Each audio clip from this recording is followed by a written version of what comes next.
नमस्कार प्रणाम, हम हैं प्रियंका सिंह और आपके एक बार फिर से स्वागत करतानी एह कार्यक्रम में जेकर नाम बा आदि शक्ति के नव कथा।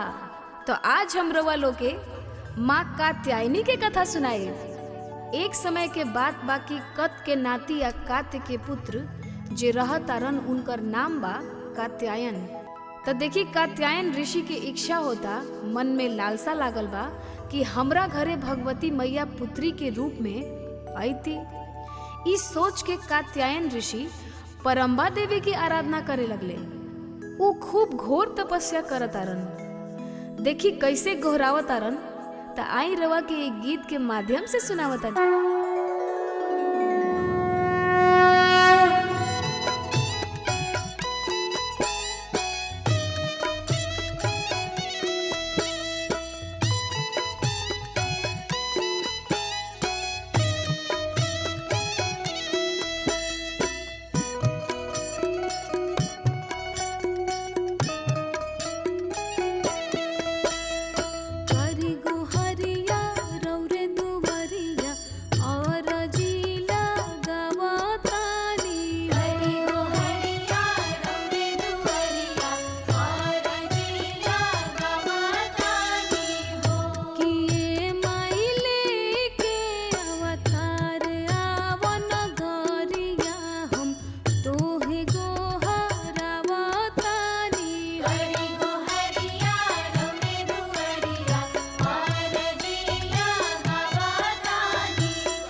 मैया ऋषि कात्यायन के घोर तपस्या से बहुत खुश भइली और खुश होके आपन दर्शन दिली। माई कहली कि हे ऋषि, उदास ना होख और तोहरा मन में जे भी ललसा बा उ हम पुत्री बन के पुराइब। तोके हम वरदान देतानी कि हम तोहरा घरे पुत्री के रूप में जन्म लेके जरूर आइब। माता भगवती पुत्री के रूप में ओही वन में कात्यायन के आश्रम में प्रकट हो गईली। कात्यायन ऋषि के मन में माई के आपन पुत्री के रूप में देख के बहुत खुशी मिलल। त आई इ गीत के माध्यम से उ खुशी के बयान कर रहल बानी। लिहते जनम भइल सब चरण तरवा ऋषि खुश भइले।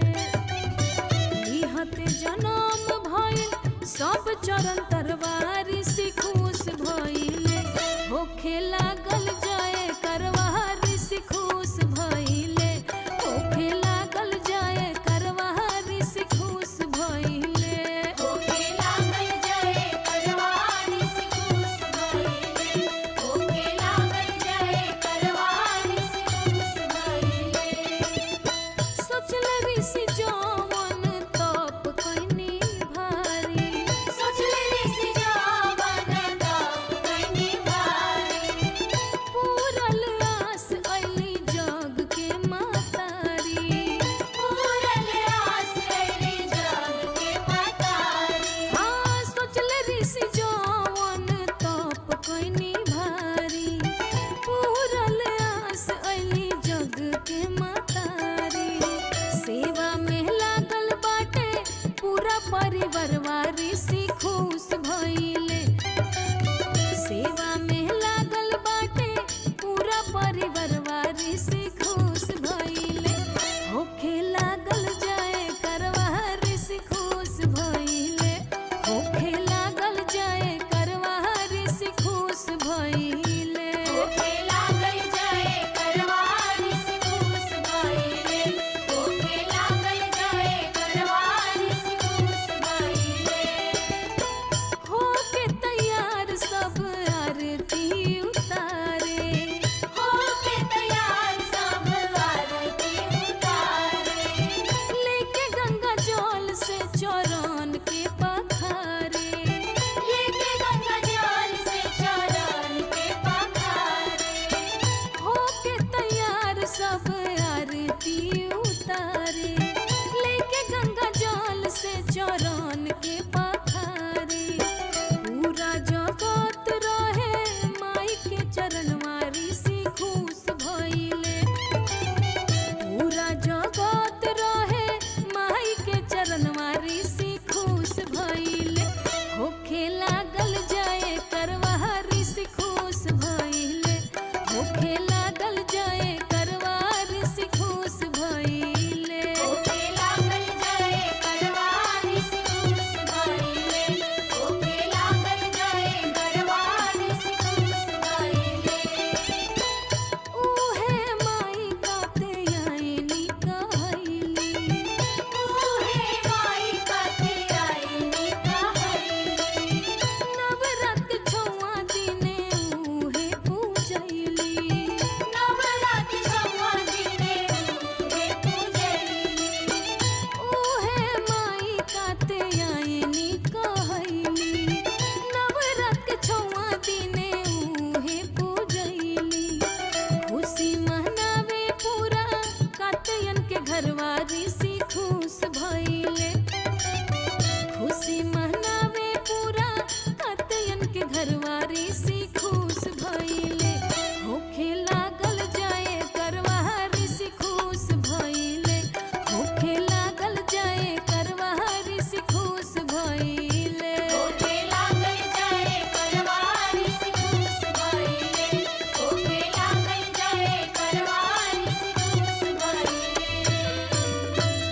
ऋषि लोग देवी के देख के खुशी में झूम उठाता और लोग माई के आरती उतारता।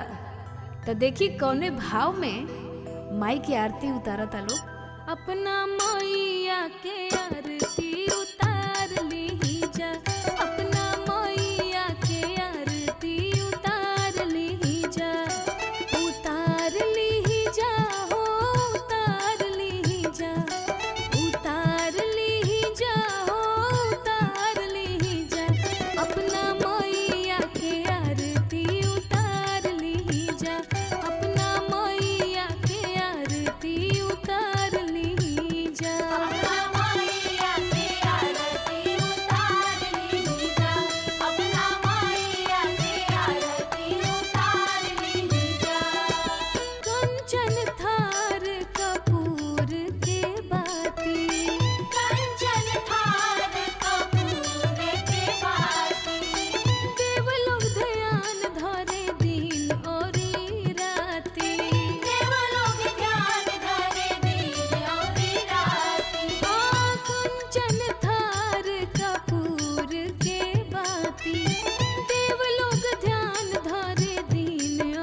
आरती उतरला के बाद कहत बाड़े कि हे माई, हमार तप देख के तू हमके उबार दिहलू। माई राउर तप कइने भारी दिहलू, तू जिंदगिया सवारी हो।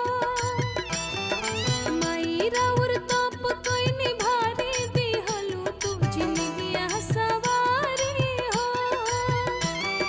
जिंदगी सवारी हो, जिंदगी सवारी, जिंदगी सवारी हो, जिंदगी सवारी।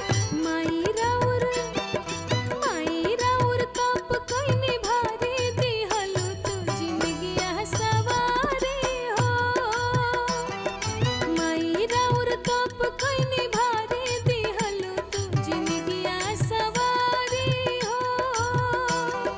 माई राउर तप कइने भारी दिहलू, तू जिंदगिया सवारी हो। माई राउर तप कइने भारी दिहलू, तू जिंदगिया सवारी हो। भक्त करनवा तू हर रूप में आइलू, भक्त करनवा तू हर रूप में आइलू।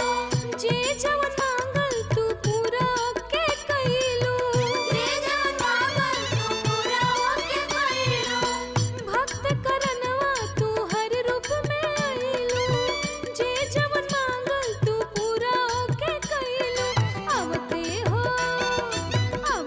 हो जल चमत्कारी दिहलू, तू जिंदगिया सवारी हो। आवते हो जल चमत्कारी दिहलू, तू जिंदगिया सवारी हो। आवते हो जल चमत्कारी दिहलू, तू जिंदगिया सवारी हो। आवते हो जल चमत्कारी दिहलू, तू जिंदगिया सवारी हो। मूर्ख कालिदास भइले विद्वान हो, मूर्ख कालिदास भइले विद्वान हो। रौर कृपा से हो गइले महान हो, रौर कृपा से हो गइले महान हो। मूर्ख कालिदास भइले विद्वान हो, रौर कृपा से हो गइले महान हो। बन गइले ऊ पुजारी दिहलू, तू जिंदगिया सवारी हो। बन गइले ऊ पुजारी दिहलू, तू जिंदगिया सवारी हो। बन गइले ऊ पुजारी दिहलू, तू जिंदगिया सवारी हो। बन गइले ऊ पुजारी दिहलू, तू जिंदगिया सवारी हो। उहे माई के कात्यायन के पुत्री होखला से कात्यायनी नाम पड़ल और उ पूरा संसार में पूजनीय भइली। त ई रहल ह माँ कात्यायनी के कथा। तब प्रेम से बोली कात्यायनी मैया की जय।